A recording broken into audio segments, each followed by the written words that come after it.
This is Tom Kane, the voice of Yoda in Star Wars The Clone Wars, and you're listening to Coffee with Kenobi with Dan Z. This is the podcast you're looking for.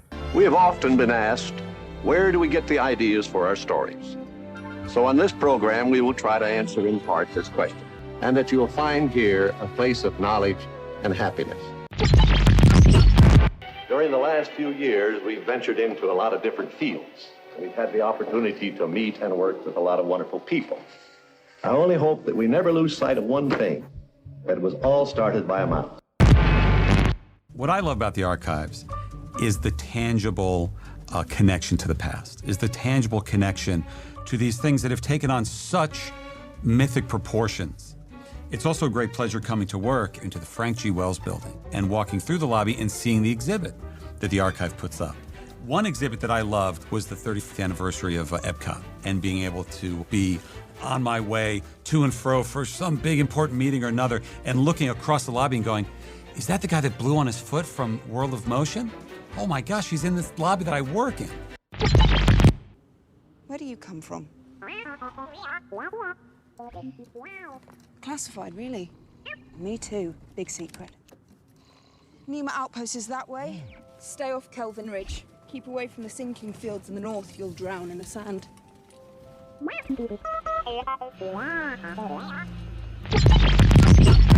Walt Disney was one of the first people to pull back the curtain and show how movies and television were made, which I was fascinating because at the time, even then I didn't know if I wanted to be an actor, but I wanted to be in the business of making that magic. You know, he was very clever. This is Ashley Eckstein, Ahsoka Tano from Star Wars The Clone Wars and Star Wars Rebels, and you're listening to Coffee with Kenobi with Dan Z. Hello, my friends, and welcome to Coffee with Kenobi. This is your bi-weekly, spoiler-free place for Star Wars community and conversation. I'm your host, Dan Zare, delighted to talk Star Wars with every one of you.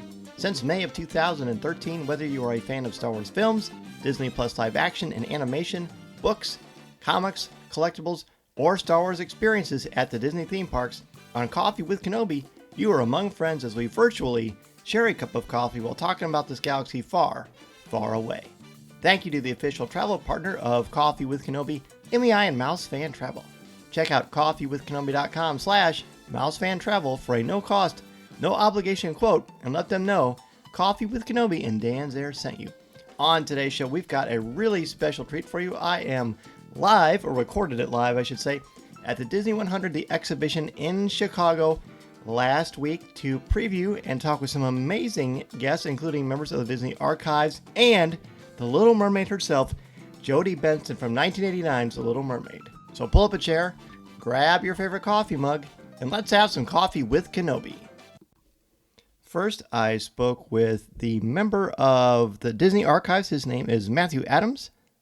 First up, Matthew Adams, a manager in exhibitions for Walt Disney Archives, and Kevin Kern, who is a regional manager from the Walt Disney Archives. Both really awesome guys, very informed about what's going on. They live this stuff, they breathe this stuff, and they love this stuff, and I think you will really enjoy their insights. Whoa, this is amazing. Hey, Don, I'm up here. Kevin, how you doing? Good, nice to see you. I'm here with Kevin and Matthew at the Disney 100 exhibition. Gentlemen, first of all, welcome to Coffee with Kenobi. Hello there. Look at that, Obi-Wan Kenobi. So, this thing is clearly a labor of love. Kind of talk to me about the process of how this came to fruition. I mean, it started probably 4 or 5 years ago. You know, the company was very aware that the 100th anniversary was coming up. So they approached the archives and said, we want to do an exhibition on all of Disney, all of the past 100 years. And so for the past 4 or 5 years, that's what this team has been working on. And it has been a labor of love because there's so much to include. We wish we could include everything, but we've included as much as we possibly can. And there's something here for everyone from 2 to 99. So. Props, costumes, attraction vehicles, original art, a little bit of everything. It really is kind of a one-stop shop to see some truly remarkable historical objects that you're not going to get to see anywhere else. And the beautiful thing is the way it's it's laid out. Of course, it's museum quality. Plus, when you've got that Disney touch, you know it's something special. But I am fascinated by what must have been like to narrow down what items you wanted to include. It's almost impossible to start that discussion. You know, we have such a rich collection in the archives. You know, we have to thank our lucky stars that Dave Smith, Disney legend, founded the department in 1970, and our leader today, Becky Klein, has been so forward-thinking in a lot of the materials that we've been saving. And between, you know, the exhibits team and all of Matthew's work and everything that our research team and our collections team has done, it really is a group effort. And it's hard to come back and have to think, oh, we only have a set number of items that we can pick. But what we did choose, I think, is such a beautiful cross-section of company history, and you're not going to find that anywhere else, right? We're uniquely suited in that we can tell that story because we have access to that. And it was also highly collaborative. I mean, we talk about cross-company effort. You know, we, as the archives, you know, produced the exhibit, but we also worked with Walt Disney Imagineering. We worked with the animation studio, Pixar, Marvel, Lucasfilm. So every, you know, facet of the company was involved in this in some capacity. So are there certain aspects that were very, because obviously if people are in the Midwest, like we are here in Chicago, Illinois, go Cubs, the interesting thing is you want to capture the atmosphere of Disney and what that means, as you said, from ages 2 to 99. What are some ways you feel like, I know what I think, but I'm curious to see what the two of you are the most proud of or how you're able to capture that Disney magic here for the 100th? I think for me, one thing I'm very proud of, having worked across the team, right, in many different ways, is just the volume of information that you're going to find here. There's a lot to read, there's a lot to watch, there's a lot to take in, hundreds of media clips that, you know, folks on our team spent hundreds of hours preparing. You know, it really is something special to step back and think, oh wow, I can see original art and I can see this wonderful media that comes out of that. So just the breadth of it is something that I'm personally very proud of having been a part of. And I think for me, one of my most things I'm excited about is the way that we're presenting a lot of this material. You know, it's not a stuffy museum exhibit where it's just white walls and you're just looking at frames and things and cases. Things are displayed in really interesting ways, and there's a lot of, you know, interactivity and immersive moments that are mixed in that really bring those assets to life in ways that they couldn't be otherwise. So Matthew, you're saying to someone, hey, you got to come check out the Disney 100 exhibition here in Chicago. What are some key things that you would point out that you think are must-sees? I mean, it's all a must-see, but there's some things that really stand out. Yeah, I mean, there's so many must-sees. I mean, how much time do we have? I would say, you know, for me, I'm a big parks person, so I'm really into the attraction vehicles that are in our parks gallery. But, you know, a lot of the older stuff, too, like this Western Union telegram behind you, that's a lot of historical documents and a lot of things from the Steamboat Willie script, you know, where that's basically the birth of Mickey Mouse. So things like that you're just not going to see otherwise. Those are the things you don't want to miss. I guess I'll supplement that by saying there's several items in the exhibit that date to like a Walt in the room era, right? Like things that Walt Disney actually held on screen on television or used during production. And especially here in Chicago, how fitting is that to have a direct tie to Walt Disney again in this place? It's a really special moment. So naturally, because you're on Coffee with Kenobi, I've got to bring up Star Wars. There are some amazing Star Wars pieces that are completely fascinating. You mentioned, you know, Walt having hand. There's some things here that Daisy Ridley and Mark Hamill have handled and used in films like The Last Jedi or The Rise of Skywalker. Talk about the Star Wars influence here. You know, this exhibit has to celebrate all branches of Disney history, and the Lucasfilm and Star Wars legacy, of course, is a big part of that. You know, anytime you have production-used material, things that were used on set, like that BB-8 puppet that we have, how special is that to have something literally that's plucked from the screen for you to see up close? You know, a lot of times you'll see that material in the movie for a split second, so to be able to stand there and study it and look at all those details, you don't get that opportunity very often. I would agree. I mean, I'd bring up the Jedi text book there, and there's so much detail. It's handcrafted right there, and you're just not going to... You can appreciate it on screen, but looking at it up close, there's really no substitute for that. One thing that I think our staff were huge fans too. So during the curatorial process, or even in just the research process of cataloging these things, we geek out over getting to hold this and inspect this stuff. And the Jedi Tech's a good example. Other prop books from movies, we have the original prop book from Snow White, Sleeping Beauty. The artistry and detail that is involved in all of it, it really is its own art form, and that's really something else that we get to celebrate by displaying them in this way. So art form, I'm glad you brought that up, because that's part and parcel of what the Disney Corporation means. But to me, the lighting is so important, because you want to light it in such a way that you emphasize and spotlight the beautiful pieces themselves. But you also do it in such a way that if some amateur photographer like me takes a picture, it looks like I know what I'm doing, but I'm actually not. What are some of the secrets behind something like that? So, we work very closely with a licensee on this project, Semmel and Studio TK. They took the lead on the design, but worked very closely with us at Walt Disney Archives because, obviously we know the history, but they helped us out in terms of the layout and design and fitting everything into this and presenting everything in ways that are really compelling. Like I was saying earlier, not just the traditional museum exhibit. We really wanted to add a lot of drama and theatricality to it. And anytime you can display anything from our collection is a rare treat, right? We're primarily an internally focused team. We support all of the cast members, employees, and Imagineers around the company.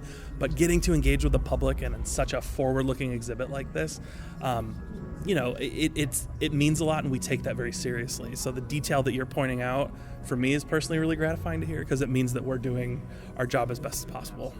I would say you've nailed it. And just a couple final things. I know your time is valuable.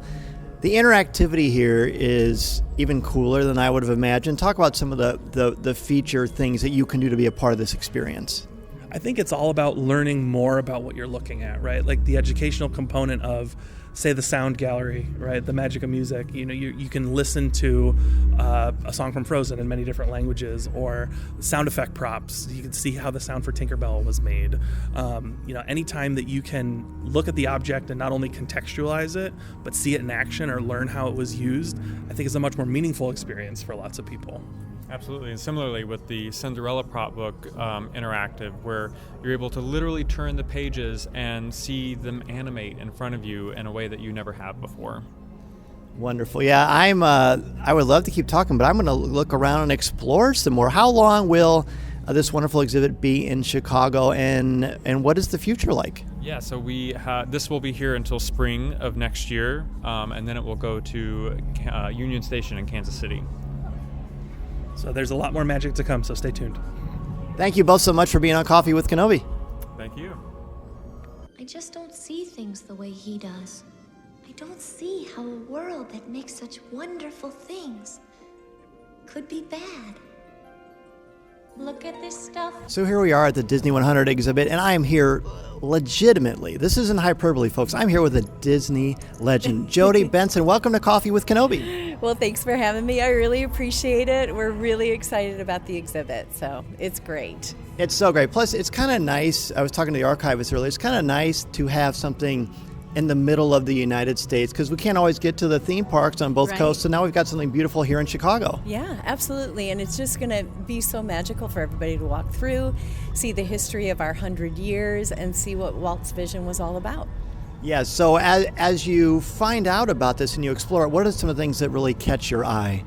I think it's just being able to kind of walk back in time and get the actual authenticity of everything when you start to see the costumes and the props and just the different maquettes, and it's really amazing to be able to walk along the journey.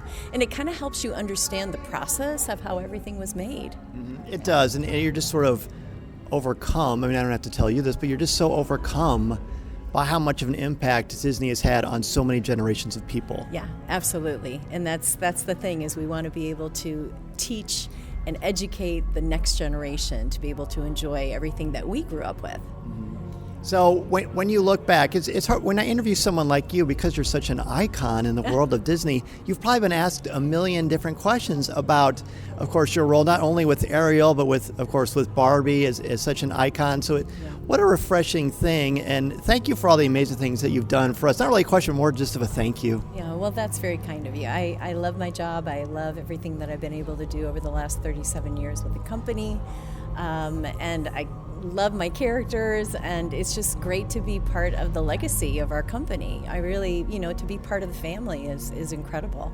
So as you were voicing Ariel, what is sort of your mindset when you get into the role of that character? I know there's a script and the directors, but there's got to be something that turns on within you to make that happen. She needs to be real and vulnerable, and when I'm recording her, which is, very frequently with all of our different ancillary products and our different video games and things through the park, I need to make sure that when you hear her, you remember the first time that you saw the film. I mean, that's really my job, is to be able to recreate that moment that you had.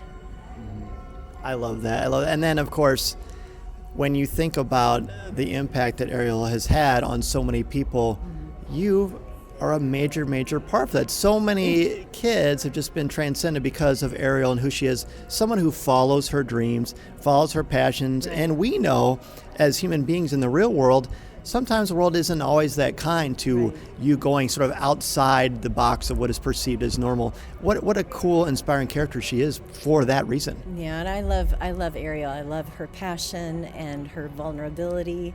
I love that she's curious and that she reaches for things that are beyond herself. And to try to dream for something outside of the box is really very brave. And I just absolutely love her. And I think it was last year, maybe. Did you go to Peoria, Illinois, and you did a concert? I had a good friend, John Alois, who saw you, and he just said you were just even more amazing. How perfect is this song? Sweet. Yeah. That's very sweet. Yeah, I had a great time with the symphony last December, and was so much fun. I love getting to sing any type of music, but holiday music is extra special. So. It's not a joke. It is the most wonderful time of year. It is. So when you are performing, whether it's in a studio to voice Ariel or one of your amazing characters, what is it like for you? Is it a very different thing to be in front of a crowd and just singing your heart out? It's kind of what I was born to do, and I feel that when I'm singing, it's just that opportunity for me to be able to tell the complete story of who I am through song and through lyric, and it's an incredible way to express myself, and it's really comforting to me when I'm singing because it's what I know that I was really gifted to be able to do, and it's such a beautiful way to be able to connect with an audience. Yes, well, I was once told that when you sing, you pray twice. So when you said that, I thought, wow, you're really telling the story in an extra special way when you sing, when you perform. Right. That's a beautiful way to look at it. It is a form of worship for me because I do know that God's really given me a special gift, and when I'm using it and I share it, it's very fulfilling. Amen to that. Yeah. It seems like such a silly thing to ask, but I'm asking, what are some highlights for you? I mean, becoming a Disney legend, being a part of that had to be very, very high on the list. Yes, it was a huge surprise, an incredible experience. I'm, so honored to be a Disney legend, to be part of the legacy of the family, and I'm blown away when I think about it. And it's a huge honor, but again, a huge surprise. So that made it extra special. Yeah. Well, your humility and grace are no surprise to me. Well, hey, it's easy to tell the truth. So, of course, I've got to ask you something Star Wars related because you're on Coffee with Kenobi. So, what is your opinion of Star Wars? Are there any of the movies or moments that kind of stand out for you or your family? Probably the very, very first time to see now I don't know in the chain of all the movies what the very first one was and what year it was, but I just remember being blown away by all the special effects and the characters. And Chewie's pretty amazing, so when I'm walking through the park and I get to see Chewie, that's a highlight for me. Absolutely. Well, that actually, when you talked about it, it made me think about technology. How have you seen technology and the modifications, the improvements in technology, how have you seen that impact your role as as a creator and a talent? Well, I think we just add level upon layer and layer, really, of storytelling. So for our original film, obviously things have changed so drastically because we're the last hand-painted, hand-drawn. But to see where we are today with CGI and 2D is incredible. And it's just another layer of storytelling, It gives a different element, and it's pretty incredible.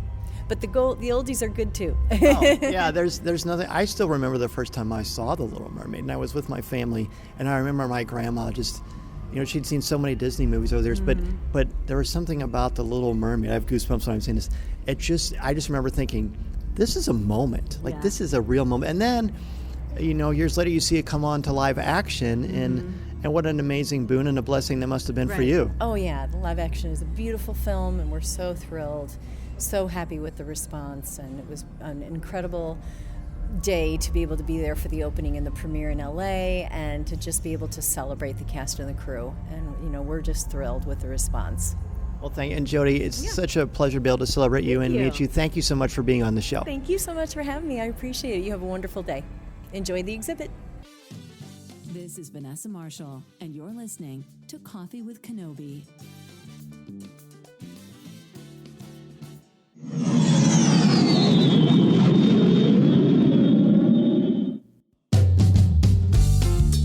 We are here with a little bit of downtime before the main press presentation shows up, here with Brooke McDonald and Greg McLaughlin.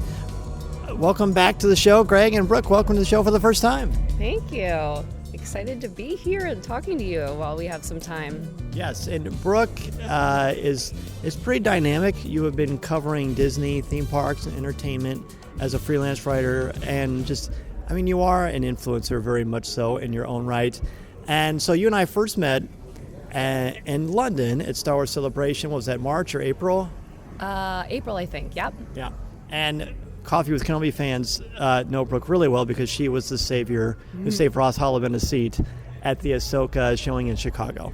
But I didn't know that the seat was for him. I had my little guy who was 7 and not too big, and I just knew that there were fans waiting outside, and I figured if we could do a 2-for-1 and open up a seat, we would give it to somebody, and it ended up being Ross. Yeah, it's like the Force was with him or something. Greg, I'm super glad that you were able to come up here and join me as we went through this exhibit. What are some things that have stood out for the two of you so far? We've been pretty busy doing interviews and getting some quick pictures and things, but I think it's a pretty remarkable place. I think just seeing some of what they decided to put in the collection, and everything from sketches to some of the the props, and then that horse from Mary Poppins, those kinds of things. When you go this is the archive. This is some of their best, and it's really nice to see it. And I'm really happy that Chicago is on this list. As am I. I really like the way that they have approached the galleries. Taking a different focus, on the history component and Walt's early days. There's a room dedicated to the parks. There's a room really dedicated to character development, which I think is really fun and interesting. And then some of the physical props are incredible. The Sleeping Beauty, the book from the opening of Sleeping Beauty is amazing. There's a lot of interactivity. I was kind of keeping a close eye on how much it might engage my kids who are 7 and 10. And I think any kid who's even remotely a Disney fan will find quite a lot to keep them engaged. There's there's a little scavenger hunt that I guess you can get. I haven't picked one up yet, but it sounds like you can get a sheet and look for certain things, and then there's a little quiz component where there's a question, and then you look for the answer throughout the exhibit, and then you go find the answer, and you can check your answer with these little flip-up Mickey ear things. So there's some cool stuff for all ages here, I think. I agree. One of the things I liked is that there's this place where there's this big digital table, and you spin it around, and there's one that's theme parks, one that's different animation stuff, and you select on the screen what you want to look at and talk about, and there's different trivia questions that are interactive that you can enjoy while you're going around the parks. They have these wonderful little, there's videos playing everywhere, and you pick up it looks like a little tiny doorknob, and it's magnetic, and you pick it up off the wall, and you just listen, and then when you put it back, you don't have to worry about fidgeting. It just sucks it right in because it's a magnet. But again, this is not really a surprise because it's Disney, and it's just really, really cool. One of my favorite things that I've seen so far, just being a pop culture guy, is Cap's shield. Of course, Rey's lightsaber from The Rise of Skywalker. Seeing that little porg, he's so cute, you just gobble it up. But that's some of the things that kind of jump out to me. And then the Mary Poppins carousel horse that Julie Andrews sat on, that's pretty crazy too. Yeah, that's really cool. I love all of the theme park props. There is a Matterhorn ride vehicle, which is very cool. There is a Peter Pan ship ride vehicle. They have a cute little teacup that you can sit in just for a photo op. It's not the actual prop, but there's one of the little devil from Mr. Toad. So a lot of really fun stuff for Parks fans for sure. You know, I think when you're talking about the nostalgia people have, regardless of where you grew up or where Disney falls in your life, those little pieces like you were talking about from like the Matterhorn or for seeing a porg, it's like there is something for everybody. But it's amazing what you can connect with. And I think that's what's nice is it's just not, this doesn't look like it's slapped together. There's a lot of thought, a lot of detail, even in the retail side of things. Oh yeah, and there is, of course, a merchandise shop with some exclusive things that just say Chicago on it, which is really fun. But I know we've got some more things we want to do. We want a lot more things we want to see. So we're going to take a quick little break, and we'll be back later. But Greg and Brooke, thanks for being on. Thank you. Thank you. And now a few words about the exhibit. This is the grand opening official ceremony and some great reflections and insights on what made this amazing experience come to life. And Exhibitions Hub, I'd like to be the first to officially welcome you to Disney 100, the exhibition here in Chicago. This is a very exciting day, and we're thrilled to have you here. I'd like to welcome our first speaker, Lisa Deacon from World Business Chicago. This simply would have not happened without you. So welcome, Lisa.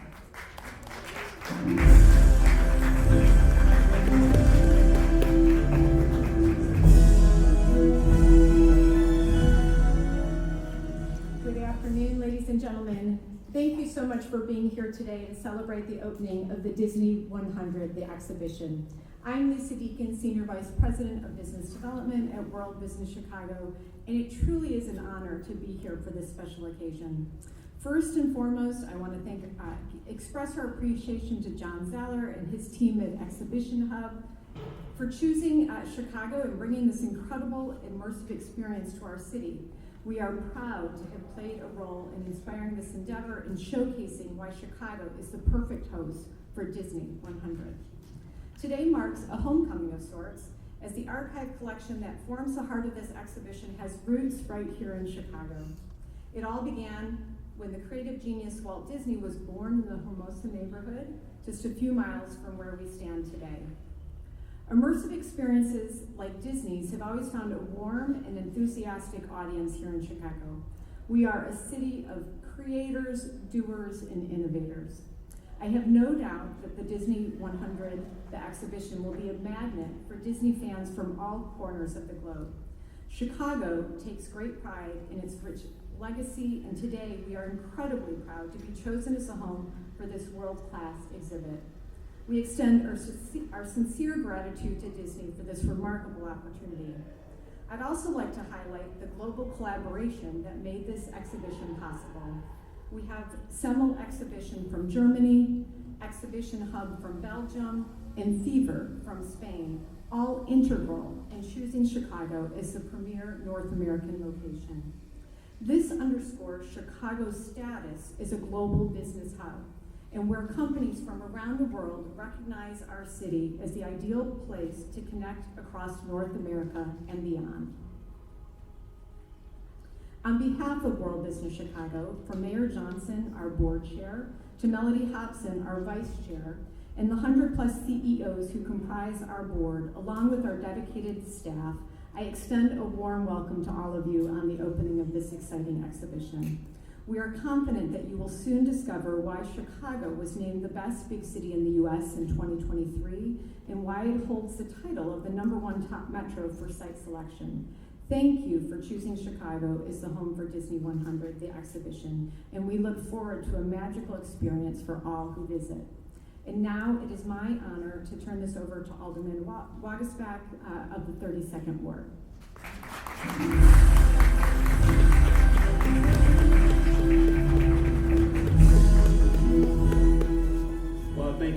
good afternoon, everyone. I'm pleased to be here today to help open this exhibit. I think for our community and for the whole Chicagoland community, we're very excited to see this type of family-centered activity being able to be set up here, and in the time frame that they did it, it was absolutely incredible. I know just a few months ago we had a conversation with John Zauer and his team, and when they first came in, they said, hey, we're going to be doing this, we'd like to have these things done by this date. And I think my staffer, Elizabeth, who's here, we kind of both looked at each other and said, that is a very short timeline. Are you sure you can pull this off? Lo and behold, they've exceeded expectations, and I think this says a lot about the teamwork and the effort that they put together to pull this exhibit together and put it in a location that I think will serve not just the thousands of people in this neighborhood, but tens of thousands and hopefully hundreds of thousands of people from all around Illinois and really the Midwest region. We have a lot of visitors to this neighborhood for a lot of different things, like Wrigleyville. I'll say the Chicago Fire too, but you know, when we look at this type of exhibit, I think the draw in the Midwest region is going to be just incredible, and I hope that it is a place that, as you look at old memories from the movies that we've seen, I was watching WGN this morning with Anna Belival from WGN, talking about the Cruella exhibit. That seemed to be one of her favorites, along with my wife Jade, so I know I'll be in here looking at that. But I think the new memories that will be created with a whole new generation of children and families that will come here will be very exciting for us, not only again in the neighborhood, but throughout the Midwest. And I'm very excited to have this in the 32nd Ward, have this in the city of Chicago, and I think on behalf of our residents and our retail establishments and the restaurants in this area that will hopefully be part of this boom in this neighborhood, we look very forward to the work that this team did, and as the exhibit moves forward, to sharing many memories for years to come. So with that, I will hand it off to Matthew Adams. He is the manager of all of the exhibitions, I understand, and I think he is very excited as much as I am to see this open today. So thank you very much.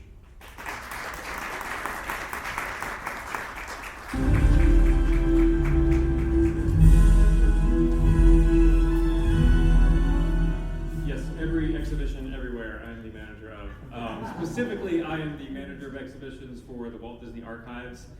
And I have had the distinct honor of leading and working with my team at the Archives, as well as our partners at Simmel and Studio TK, to create the incredible exhibition that you all are about to see.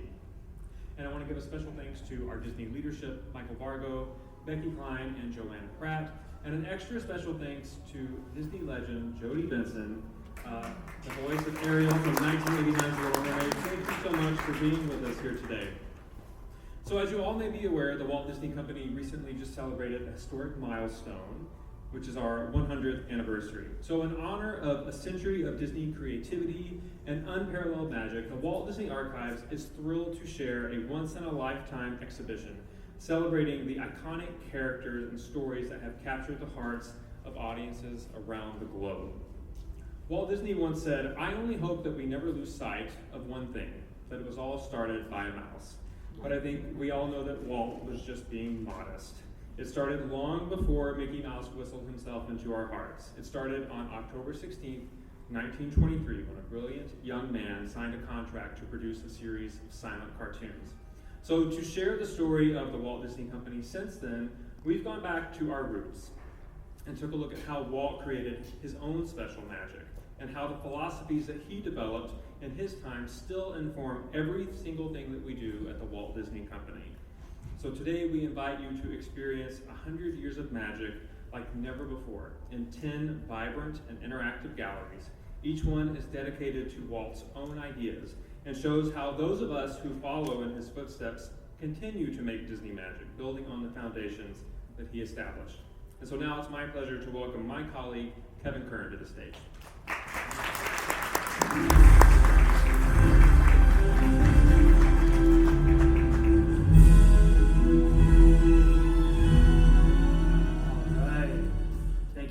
Matthew, for that wonderful exhibition framing. Museum pun, yeah. My name is Kevin Kern. I serve as Regional Archives Manager for the Walt Disney Archives. As one of our departmental historians, I also wanted to take a few moments to point out some of the important and formative connections Chicago has with the Disney legacy over the years. Now, our ties to the Windy City tread deep, going all the way back to 1890, when Walt's parents, Elias and Flora, along with their first son, Herbert, moved here from Florida. Working as a carpenter, Elias relocated his growing family here to the beautiful city by the lake in anticipation of work outfitting the Columbian Exhibition of 1893. Now, Elias would later build houses that he and Flora designed, including one in the Hermosa neighborhood, where our company founder and namesake Walt Disney was born, and which, believe it or not, only rests about 4 miles from where we gather today. To spotlight this, at the very beginning of Walt's story, I actually want to turn the clocks back and take a cue from Roy, Walt's brother and business partner, and who was one of Walt's constant champions, who reminisced about this exact moment in a 1967 studio interview. I'm going to channel my best Roy here. He was born on a Sunday morning on the 5th of December, 1901 in Chicago, 1249 Tripp Avenue. My father built the house, 2-story frame, white and blue, gray trim, more or less the staid 2-story frame house of early America. Still there, still standing. If you look here, you'll see the house on the left. We have Walt's baptismal photo in the center, and that's Walt and his younger sister Ruth, on the porch of that very house. Now, Roy's words about their Chicago family home really struck me as we were reviewing them earlier this year. Still there, still standing, much like the company that he and his brother founded 100 years ago. In fact, the Disney storybook really opens here. Now, after moving to the small town of Marceline, Missouri in 1906, the Disney family returned to Chicago in 1917, with more memories to come for an impressionable young Walt. It was here that he purchased his first motion picture camera and began creating home movies. He attended McKinley High School and enrolled in night classes at the Chicago Academy of Fine Arts, which further introduced him to the trappings and toils of working as a professional artist, something he would pursue until moving to Hollywood in 1923. From there, after forming the Disney Brothers cartoon studio with his brother Roy, Disney's would end up revolutionizing the worlds of animation, filmmaking, and themed entertainment forever. Now, these are only a few of the connections between the many worlds of Disney and the great city of Chicago that exist, examples all that are historic, important, and worthy of celebrating. Now, while Walt's story may have started here in Chicago, he was always adamant that the Disney story really was started by a mouse. Of course, we're talking about Mickey Mouse, whose own cinematic journey began 95 years ago, this coming Saturday, which is also opening day, November 18th, 1928, the debut of Steamboat Willie. Why don't we now take a quick look at Mickey's impact on the world. The story of Mickey is truthfully the real beginning of Disney. Hang on, pal. Here we go. He started as this simple character, but over time he becomes this reflection of who we are. After all the years, he's still here. I only hope that we never lose sight of one thing, that it was all started by a mouse.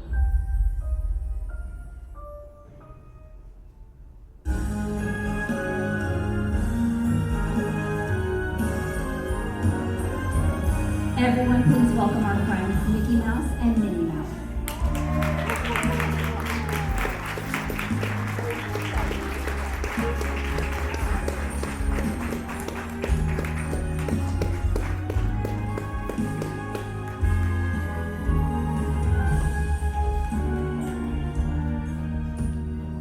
Please welcome our wonderful speakers and Disney legend Jodi Benson to the stage for our official ribbon cutting.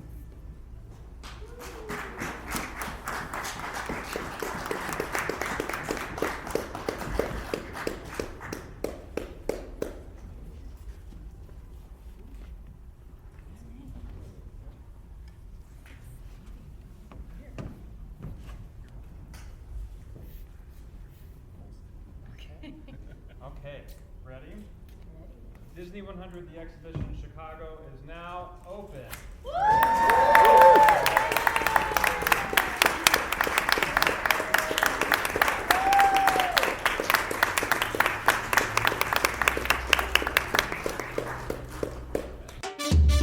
Listening to Coffee with Kenobi, you are, with Dan Z, the podcast you're looking for.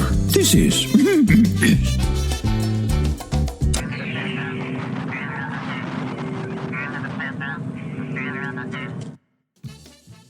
A big thank you to our guests on this special show today, Matthew Adams, Kevin Kern, Jodi Benson, Greg McLaughlin, and Brooke McDonald, as we talked about, and I gave you some behind the scenes about the grand opening of the Disney 100 exhibit in Chicago, Illinois. If you want to find out more or buy your tickets and you're in the Chicago area, it is at the Exhibition Hub Art Center in Chicago. Tickets are selling fast. Be sure to get online and book your opportunity to experience that today.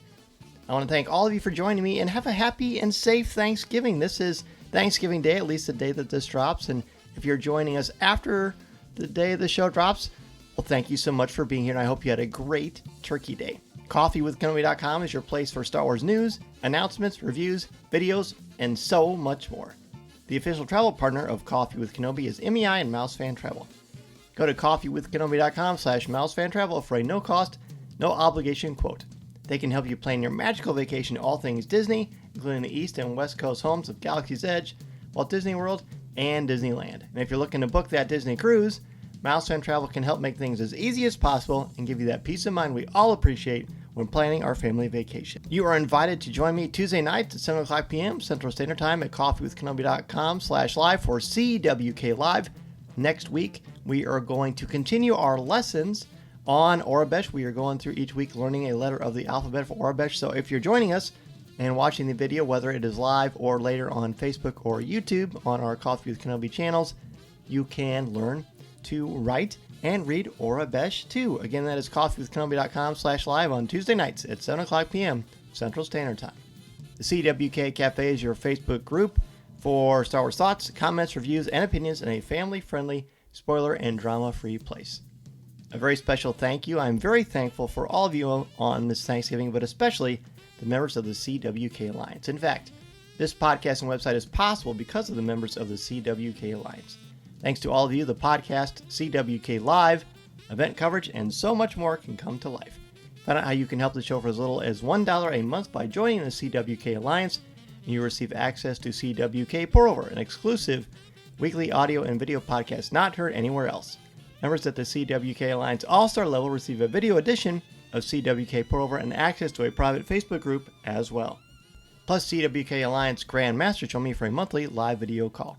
Go to coffeewithkenobi.com/CWK Alliance to find out more. And if you are interested or curious, you can find CWK Pour-Over on Spotify. And perhaps most importantly, 10% of your monthly contributions go directly to the St. Jude Children's Hospital. You can email me, danz at coffeewithkenobi.com, connect with me on Twitter at Mr. Zer, MRZEHR, on Instagram at danzerCWK, or on LinkedIn. Coffee with Kenobi is on social media, Twitter, Instagram, Pinterest, TikTok. You can give the show a like at facebook.com/coffeewithkenobi, or subscribe to Coffee with Kenobi's YouTube channel. Please take a couple of minutes to rate and review the show on Apple Podcasts, Spotify, and Google Podcasts. Every review helps other people find out and learn about this show. If you're looking for a great Christmas gift idea or just want to wear the Coffee with Kenobi logo, you can go to coffeewithkenobi.com/shop for t-shirts, hoodies, coffee mugs, and more. And finally, if you want to start a podcast or blog, or you have one and want to expand your brand, you can go to danzmedia.com and I will help you get that process started. I am also available to come to your school, conference, business, or organization, talk about how to tap into your strengths and help you bring out your very best. Thank you as always for joining me for a virtual cup of coffee. I appreciate your time and look forward to the next opportunity to talk stars with each and every one of you. Again, have a wonderful, safe, and happy Thanksgiving, friends. I'm Dan Zer, reminding you that this is the podcast you're looking for. This podcast is not endorsed by the Walt Disney Company or Lucasfilm Limited. It is intended for entertainment and informational purposes only. The official Star Wars website can be found at www.starwars.com. Star Wars, all names, sounds, and any other Star Wars related items are registered trademarks and/or copyrights of Disney and their respective trademark and copyright holders. All original content of this podcast is the intellectual property of Coffee with Kenobi unless otherwise indicated. This is the podcast you're looking for.